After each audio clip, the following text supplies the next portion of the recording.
CPX-351, also known as Vyxeos, it's a fixed combination of liposomal daunorubicin and cytarabine, which has been approved for patients with AML having secondary disease biology or AML with myelodysplasia related changes, and it has shown some benefit in those group of patients. The present trial is a pilot study essentially that combines a CPX with another targeted drug called Gemtuzumab ozogamicin, which targets a specific protein called CD33 on the myeloid leukemia cells. And the patient cohort for this study are those with relapsed refractory acute myeloid leukemia or patients with high-risk myelodysplastic syndrome who have failed a hypomethylating agent.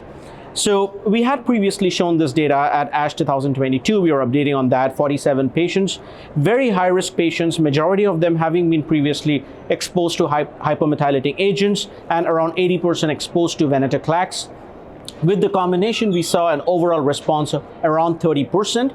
And in patients who had a composite complete response, which was in the range of 20% patients, they had a median survival going up to between 15 to 18 months, which is noteworthy in this very high-risk relapsed refractory cohort of patients. Of course, the bar for relapsed refractory AML is high to achieve durable remission and durable survival outcome, but we do believe that there could be some patients where combinations of CPX with Gemtuzumab could be attempted. There are toxicities that these regimens could lead to. Gemtuzumab is associated with risks of hepatic sinusoidal obstruction syndrome, especially in those who are proceeding to an allogeneic stem cell transplantation. In our protocol, the way Gemtuzumab is administered is in a fractionated low dose, and along with that, patients get ursodeoxycholic acid and prophylaxis like that to prevent hepatotoxicity. And in our 47 patients presented at ASH, none of them developed a hepatic sinusoidal obstruction syndrome.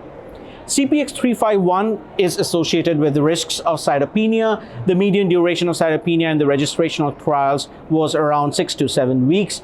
We do see a similar duration of cytopenia in our patients also, but notably these are patients who are very relapsed refractory, and as a result of which a lot of them develop morphological leukemia-free state, so they never recover their counts, but which is still a reasonably good response to enable an allogeneic stem cell transplantation for them.